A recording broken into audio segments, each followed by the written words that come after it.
નમસ્કાર, newsroom live સાથે હું છું જયેશ। મહત્વપૂર્ણ અપડેટ આવી રહી છે એનડીએને લઈને। આવતીકાલે એનડીએ ગઠબંધનની એક મહત્વપૂર્ણ બેઠક મળી રહી છે અને તેની અંદર તમામ બાબતોને લઈને ચર્ચા થશે। ખાસ કરીને એનડીએના તમામ સાંસદો રહેશે હાજર। બેઠકમાં એનડીએ સંસદીય દળના નેતા તરીકે પીએમ મોદીની પસંદગી થશે। સરકાર બનાવવાનો દાવો પણ આવતીકાલે જ કરવામાં આવશે। એનડીએ સંસદીય દળની બેઠકને પીએમ નરેન્દ્ર મોદી સંબોધિત પણ કરશે।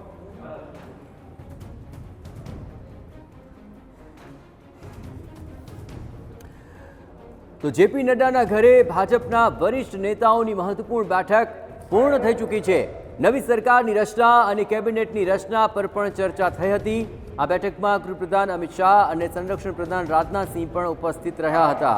એસ જયશંકર, મનસુખ માંડવિયા પણ બેઠકમાં હાજર હતા। એ સિવાય વિનોદ તાવડે અને તરુણ ચુગ પણ જેપી નડ્ડાના નિવાસ સ્થાને હાજર હતા। ભાજપ સંગઠન મંત્રી બીએલ સંતોષ પણ રહ્યા ઉપસ્થિત। ભાજપના વરિષ્ઠ નેતાઓ ઉપરાંત સંઘના વરિષ્ઠ અધિકારીઓ હાજર રહ્યા।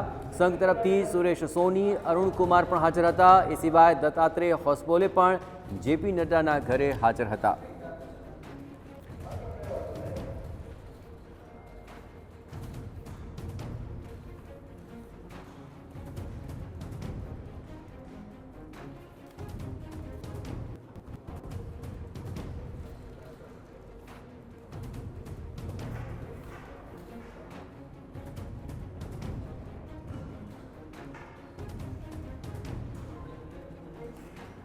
તો મોદી 3.0ના પ્રધાનમંડળને લઈને મહત્વપૂર્ણ સમાચાર આવી રહ્યા છે। અહીં ભાજપ રાષ્ટ્રીય અધ્યક્ષ જેપી નડ્ડા સાથે કપરા ચઢાણ અત્યારે જોવા મળી રહ્યા છે। જે વિગતો મળી રહી છે તે અનુસાર હાલ પ્રધાનમંડળને લઈને આ મહત્વપૂર્ણ સમાચાર છે અને પ્રધાનમંડળને લઈને હાલ ભાજપ રાષ્ટ્રીય અધ્યક્ષ જેપી નડ્ડા માટે કપરા ચઢાણ સાબિત થઈ શકે છે, કારણ કે આરએસએસ પર કરાયેલું નિવેદન જેપી નડ્ડાને ભારે પડી શકે છે। આ નિવેદનને લઈને આખરે હવે શું ગાજ પડે છે તે જોવું મહત્વપૂર્ણ બની રહેશે।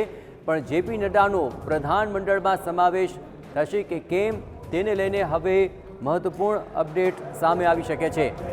તો હાલ તો સરકાર બન્યા બાદ સંગઠનના માળખામાં ફેરફારને લઈને મંથન થશે તે વાત નિશ્ચિત જણાઈ રહી છે। તો મોદીના આ ત્રીજા કાર્યકાળની અંદર પ્રધાનમંડળને લઈને પણ મોટા ફેરફારની શક્યતા અત્યારે જોવાઈ રહી છે। આપણે જણાવીએ કે ભાજપના રાષ્ટ્રીય અધ્યક્ષ જેપી નડ્ડા માટે પણ કપરા ચઢાણ હોવાની વાત સામે આવી રહી છે, કારણ કે આરએસએસ પર તેમણે એક નિવેદન કર્યું હતું અને એ નિવેદનને લઈને હાલ શું મહત્વપૂર્ણ આ બનાવ કરવટ બદલે છે તે જોવું મહત્વપૂર્ણ બની રહેશે। તો હાલ તો આવતીકાલ પર સૌ કોઈનો દારોમદાર રહેલો છે કે 11 વાગે એનડીએ સંસદીય દળની જે બેઠક મળનારી છે અને તેમાં એનડીએના તમામ સાંસદો ઉપસ્થિત રહેવાના છે। પરંતુ પ્રધાનમંડળને લઈને પણ મહત્વપૂર્ણ સમાચાર આવી રહ્યા છે કે જ્યાં જેપી નડ્ડાને લઈને કોઈ મહત્વપૂર્ણ ફેરફાર સામે આવી શકે છે, કારણ કે આરએસએસ પર તેમણે એક નિવેદન કર્યું હતું અને નિવેદન તેમને ભારે પડી શકે તેવા સંકેતો મળી રહ્યા છે। આરએસએસ પર કરાયેલું આ નિવેદન જેપી નડ્ડાને ભારે પડી શકે છે। આ ઉપરાંત પ્રધાનમંડળમાં તેમનો સમાવેશ થવા અંગે આરએસએસ નિર્ણય કરશે તેવી વિગતો મળી રહી છે। તો એનડીએ ગઠબંધનને લઈને આ મહત્વપૂર્ણ અપડેટ અત્યારે સામે આવી રહી છે।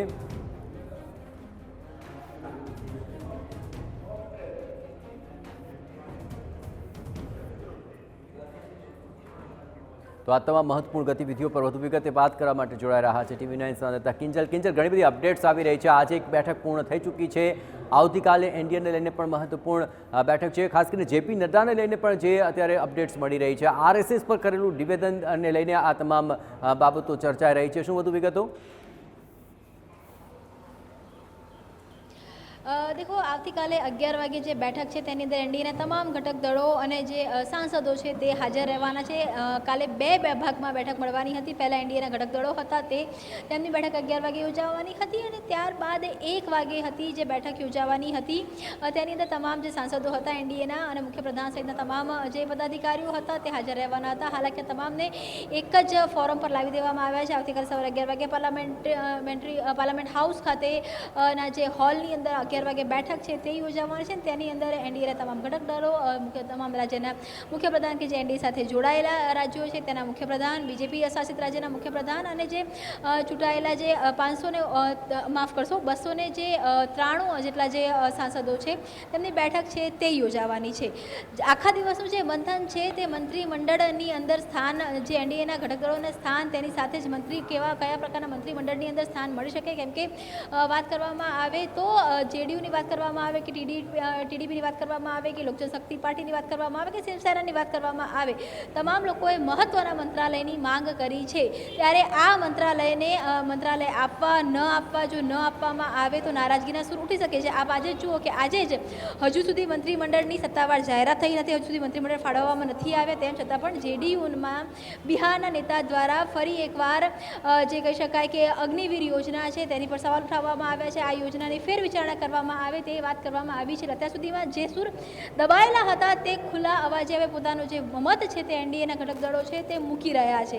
આ તમામની વચ્ચે જેપી નડ્ડાનો પણ શું રોલ રહેશે, શું ભૂમિકા રહેશે તેની પર પણ એક સવાલ એટલે પણ છે. કેમ કે સંઘ દ્વારા સંઘની સામે જે નિવેદન કરવામાં આવ્યું હતું ચૂંટણી દરમિયાન તે ચોક્કસ બુમરેંગ થયું હોય તેવું લાગી રહ્યું છે. સંઘની નારાજગી ભાજપ માટે હોય કે ન હોય, પરંતુ જેપી નડ્ડા માટે ચોક્કસ છે. એને એ જ કારણ છે કે આ સવાર જ્યારે બેઠક ચાલતી હતી ત્યારે સંઘના જે પદાધિકારી હતા દત્તાત્રેય હોશ બોલે તે પણ અહીં ઉપસ્થિત હતા. એટલે કે જેપી નડ્ડાની જે ટેન્યોર છે તે રાષ્ટ્રીય અધ્યક્ષ તરીકે પૂર્ણ થઈ રહી છે. ચૂંટણી હોવાના કારણે એ જે ટાઈમ પીરિયડ હતો તેને એક્સટેન્ડ કરવામાં આવ્યો હતો. સ્વાભાવિક છે કે રાષ્ટ્રીય ફરીથી નથી બનવાના, પરંતુ તેમનું મંત્રીમંડળમાં સ્થાન મળશે કે નહીં તેનો સમગ્ર જે દાવાદાર છે તે હવે સંઘ ઉપર રહેલો છે. વર્તમાન સમયમાં જેપી નડ્ડાની જો વાત કરવામાં આવે તો તે ગુજરાતના રાજ્યસભાના સાંસદ પણ છે. જે તે સમયે એ સમીકરણો ભાજપ દ્વારા પણ સેટ કરવામાં આવ્યા હતા કે ગુજરાતમાંથી રાજ્યસભાના સાંસદ બનાવીને તેમને આગામી સમયમાં મંત્રીમંડળમાં સ્થાન આપવામાં આવે. પરંતુ હવેની જે પરિસ્થિતિ છે તે ફક્ત બીજેપીના હાથમાં નથી, એનડીએના હાથમાં છે. અને તેમાં પણ જેપી નડ્ડાની વાત કરવામાં આવે તો એનડીએ સાથેના સમજૂતી અને ત્યારબાદ સંઘ પરિવારની ભાજપ સાથેની સમજૂતી ઉપર જેપી નડ્ડાનું ભવિષ્ય છે તે ટકેલું છે. એટલે કે જો મંત્રીમંડળમાં તેમને સ્થાન મળે છે તો સંઘની સાથે સમજૂતી થશે તો સ્થાન મળશે. બાકી વર્તમાન સમયમાં જે મંત્રીમંડળ રહેશે તેમાં જેપી નડ્ડાને સ્થાન મળે તેના ચાન્સીસ ખૂબ ઓછા હાલમાં જોવા મળી રહ્યા છે. બિલકુલ કિંજલ, જોડાયેલા રહેજો અમારી સાથે. અને આ સાથે મંત્રીમંડળને લઈને પણ મહત્વપૂર્ણ અપડેટ આવી રહી છે કે મોદીના આ 3.0 પ્રધાનમંડળની અંદર ગુજરાતનો દબદબો ઘટી શકે છે. જ્યાં અત્યાર સુધીમાં ગુજરાતના જે પ્રધાનો હતા તે મોટી સંખ્યામાં જોવા મળ્યા. ગત 2 ટર્મની જો વાત કરીએ તો ગુજરાતના અનેક સાંસદો કેન્દ્રીય પ્રધાનમંડળમાં રહ્યા. હાલ અમિત શાહ અને એસ જયશંકર સિવાય કોઈનું નામ ચર્ચામાં નથી. અને જો એનડીએ સાથે સમજૂતી સુપેરે પાર પડે તો જ મનસુખ માંડવિયા કેન્દ્રીય પ્રધાન બની શકે.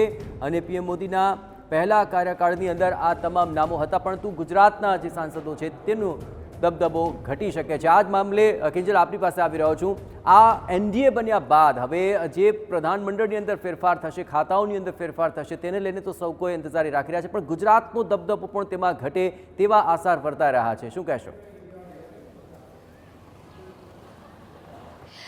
જી બિલકુલ. દેખો, અત્યાર સુધી જો 10 વર્ષની વાત કરવામાં આવે તો મોદી સરકાર કહી શકાય. કેમ કે 10 વર્ષમાં નહીં, એટલે કે 2 ટર્મ, 5-5 વર્ષની 2 ટર્મ હતી. એ પ્રજાએ બહુમત હતો તે આપ્યો હતો. એટલે કે સરકાર બનાવવા માટે 272ની જરૂર હોય છે અને 272 હંમેશા ભાજપને મળી છે. આ વખતની સંખ્યા જે છે 250ની આસપાસ આવીને અટકી ગઈ છે. એટલે સ્વાભાવિક છે કે એનડીએનો દબદબો રહેવાનો છે. બીજું, આ 10 વર્ષમાં જે થયું છે જયેશ, કે આ 10 વર્ષની અંદર એનડીએનો જે મત છે તેને દરકિનાર કરવામાં આવ્યો છે. એટલું મહત્વ આપવામાં નથી આવ્યું કેમ કે તેમની પાસે એટલી સંખ્યા નહોતી, અથવા તો એ સંખ્યાની ભાજપને જરૂર ન હતી.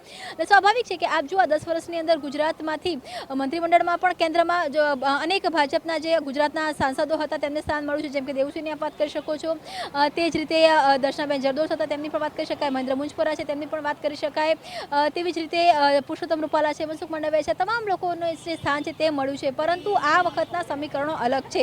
વર્તમાન જે સ્થિતિ છે તેને ધ્યાનમાં રાખીને અત્યારે માત્ર ને માત્ર એસ જયશંકર, કેમ કે એ વિદેશ મંત્રી છે, અને અમિત શાહ ગૃહમંત્રી, આ બંનેના નામની અત્યારે મોહર છે તે વાગી ગઈ હોવાનું માનવામાં આવી રહ્યું છે. અને આ બંનેના જે ખાતા છે તે પણ યથાવત રહેશે, કેમ કે ગૃહ વિભાગ અને વિદેશ મંત્રાલય એ બંને સીસીએસ એટલે કે જે કહી શકાય કે કમિટી જે છે એ સુરક્ષા કમિટી કહેવામાં આવે છે, સુરક્ષા કમિટીના ભાગ છે. તો આ બંને જે બંને નેતાઓના ખાતા છે તેને પણ યથાવત રાખવામાં આવશે. તેની સાથે જો વાત કરવામાં આવે તો બાકીની જે 4 મંત્રાલય છે, જે રક્ષા મંત્રાલયની વાત કરવામાં આવે, ફાઇનાન્સ મંત્રાલયની વાત કરવામાં આવે, ઇન્ફ્રાસ્ટ્રક્ચર અને ગરીબ અને કલ્યાણ વિભાગની વાત કરવામાં આવે, તો વર્તમાન સમયની અંદર ભાજપ છે તે આ જે મંત્રાલય છે તે હજુ એનડીએને આપવાના મૂડમાં નથી.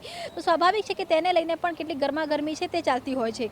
પરંતુ એનડીએનો આ વખતે કહી શકાય કે સંખ્યાબળ છે તે વધારે છે, એટલે 2 ફોર્મ્યુલા છે તે અમલમાં આવવાના છે. પહેલો ફોર્મ્યુલા એ કે જે રાજ્યોની અંદર આગામી સમયમાં ચૂંટણી આવી રહી છે, જેમ કે બિહારની અંદર આગામી સમયમાં ચૂંટણી આવી રહી છે અને જેડીયુ દ્વારા પોતાની વાત સ્પષ્ટતાથી મૂકવામાં આવી રહી છે, તો બિહારમાં એનડીએ ઘટક દળના નેતાઓને વધારે સ્થાન મળી શકે. મહારાષ્ટ્રમાં ભાજપને ખૂબ મોટું નુકસાન થયું છે, તો ભાજપની અંદર જે મહારાષ્ટ્રની અંદર ભાજપ અને એનડીએના ઘટક દળના જે નેતાઓ છે તેને સ્થાન મળી શકે.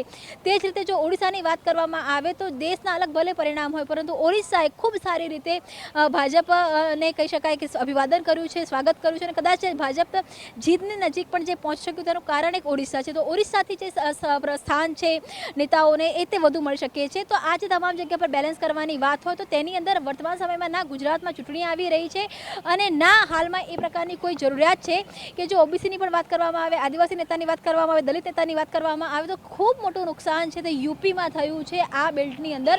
તો જો આ સમુદાયમાંથી પણ નેતાઓને લેવામાં આવશે તો તેમાં પ્રાથમિકતા ઉત્તર પ્રદેશને વધારે મળવાની છે. એટલે હવે ગુજરાતનો દબદબો એ મંત્રીમંડળમાં નહીં જોવા મળે, કેમ કે એક મેસેજ સ્પષ્ટ આપવામાં આવી રહ્યો છે કે ગુજરાતી વડાપ્રધાન છે, દેશના ગૃહપ્રધાન પણ ગુજરાતમાંથી આવી રહ્યા છે, દેશના જે વિદેશ મંત્રી છે તે પણ ગુજરાતમાં રાજ્યસભાના સાંસદ છે. તો આ 3 મહત્વના પદો વર્તમાન સરકારમાં જ્યારે ગુજરાત તરફથી જઈ રહ્યા છે અથવા ગુજરાતના ફાળે જઈ રહ્યા છે. બિલકુલ કેન્જલ, આ તમામ એવા સમીકરણો છે કે જે સમીકરણો ચોક્કસપણે ધ્યાનમાં લેવા પડશે. આભાર હાલ પૂરતો આપનું. તો હાલ તો આ તમામ બાબતોને લઈને શું આખરે તડજોડ થાય છે અને તેને લઈને આ રાજકીય ગરમાવો અત્યારે ચોક્કસપણે જોવા મળી રહ્યો છે.